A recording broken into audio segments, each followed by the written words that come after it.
Meu nome é Diego e eu vou gravar alguns vídeos curtos para falar um pouco sobre o trabalho que eu desenvolvi durante o meu mestrado, que foi o desenvolvimento de um pacote em R chamado Transcriptograma. Esse pacote está disponibilizado pelo repositório Bioconductor e ele faz análises transcricionais usando o método do transcriptograma. Esse método do transcriptograma é um método que consiste em projetar dados de expressão numa lista ordenada de proteínas. Tá? Então, como é que esse pacote funciona? Esse pacote ele tem algumas funções e ele requer algumas entradas básicas. Tá? Basicamente são esperadas quatro, quatro tipos de entradas.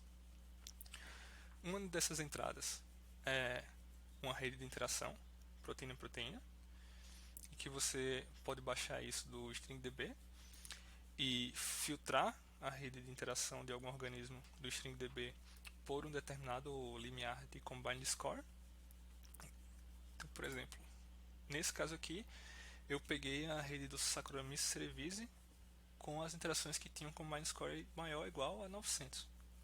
E aí eu plotei aqui é, essas interações numa ordem aleatória, tá? Então simplesmente eu peguei a lista de proteínas e coloquei essa lista de proteínas numa ordem qualquer, tanto no eixo X e no eixo Y, e essa ordem é a mesma nos dois eixos, tá? Então, cada pontinho preto desses daqui é uma interação entre duas proteínas. E o que é que o transcriptograma faz? Ele usa um algoritmo chamado CFM, que é Cost Function Method, que esse algoritmo ele faz trocas aleatórias entre linhas ou colunas de uma matriz criada a partir de uma rede de interação e ele tenta com essas trocas trazer as interações mais próximas dessa diagonal. Tá? Então, quanto mais próximas as interações estiverem dessa diagonal, melhor vai ser o resultado final. Então, toda vez que é feita uma troca, é calculado um valor de custo dessa nova configuração da matriz. Tá? Se as interações estão mais próximas da diagonal, esse valor é maior e, consequentemente, melhor. Então, quando uma troca é feita e o valor é maior, esse valor é automaticamente aceito. Quando esse valor é menor, aí entra uma parte de meteorística, que é usado um algoritmo chamado Simulated Annealing, que é esse aqui, que é um algoritmo que ele tem uma certa aleatoriedade para que você escolha ou não aceitar uma configuração pior na expectativa de que no futuro você tenha um resultado melhor, tá? Para fugir de mínimos locais, que a gente chama. Então, no final a gente vai ter uma configuração com as interações muito mais próximas da diagonal e você pode ver que esses grupos de proteínas aqui eles têm uma certa hierarquia, né? Eu tenho vários grupinhos aqui menores e tenho grupos maiores. Quando você tem proteínas interagindo entre si, geralmente elas interagem para desempenhar algum processo biológico.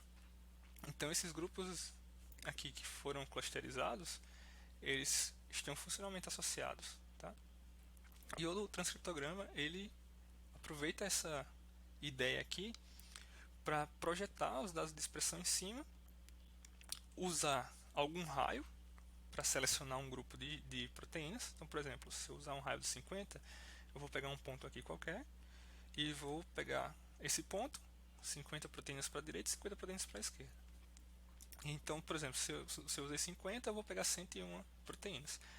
E aí eu vou pegar esses grupos e vou tanto calcular propriedades topológicas em cima desses grupos, quanto eu vou pegar os dados de expressão e usar esses grupos dentro do dado de expressão para suavizar a expressão desse grupo. Então, tentando fazer uma média, por exemplo, para eliminar o ruído que esses dados possam ter. Tá?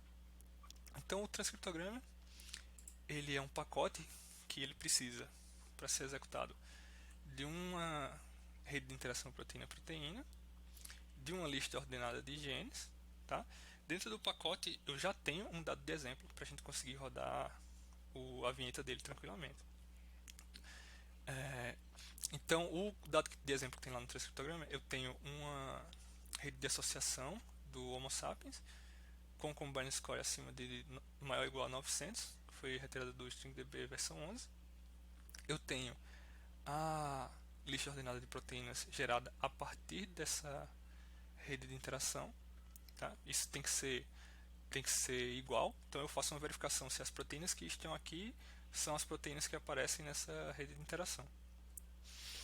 E a partir daí, quando eu tenho um objeto desse formado, eu posso calcular propriedades topológicas, que são essas duas funções, que elas não influem no restante do pipeline, ou posso seguir com o restante do pipeline. Tá? Se eu seguir com o restante do pipeline, para executar o primeiro método do transcriptograma, eu preciso de mais duas informações, que uma delas são os valores de expressão, e a outra é um dicionário que mapeie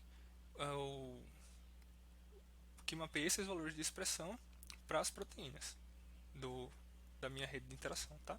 Então, por exemplo, nesse caso aqui eu tenho um dado de expressão de microarray e cada linha dessa é a expressão de uma sonda. Esse primeiro passo aqui ele faz o seguinte: ele vai pegar as sondas, vai pegar também o dicionário, né? E aí ele vai ver o seguinte: se tem mais de uma sonda que aponte para a mesma proteína, vai ser feita uma média de expressão dessa proteína e vai ser colocada como essa proteína num novo data frame. Então nesse novo data frame vai ter só as proteínas e os valores de expressão das proteínas em cada uma das amostras, tá? Então, digamos aqui que eu tenho 20 mil linhas, que eu tenho 20 mil sondas, pode ser que várias dessas sondas apontem para a mesma proteína. Então, no final, eu vou ter um data frame com a mesma quantidade de colunas, mas com menos linhas, tá? Em que cada uma das minhas linhas vai ser uma das proteínas de interesse que eu tenho, que estão na minha lista ordenada e nos meus dados de interação. Então, esse é o passo 1. O pacote ele também aceita dados de RNA-seq. Nesse caso, o dado de RNA-seq, geralmente, cada linha já é um gene. Então, quando for passado o dicionário vai mapear um gene para uma proteína. E aí, mesma coisa, se você tem dois genes que eles codificam a mesma proteína, o que pode acontecer, porque às vezes um gene ele tem mais de um identificador, e aí é feita a mesma coisa, é feita uma média da expressão desses genes que estão relacionados com a mesma proteína. Tá?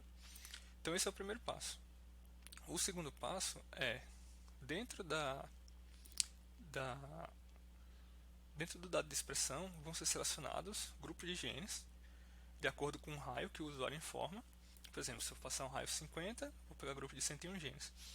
E aí esses 101 genes, eles vão ser selecionados pegando cada ponto da minha lista ordenada como um ponto central.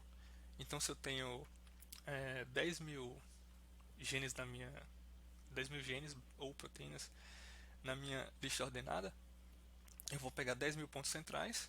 A partir desses pontos centrais eu vou fazer janelas de 101 genes com raio 50, né?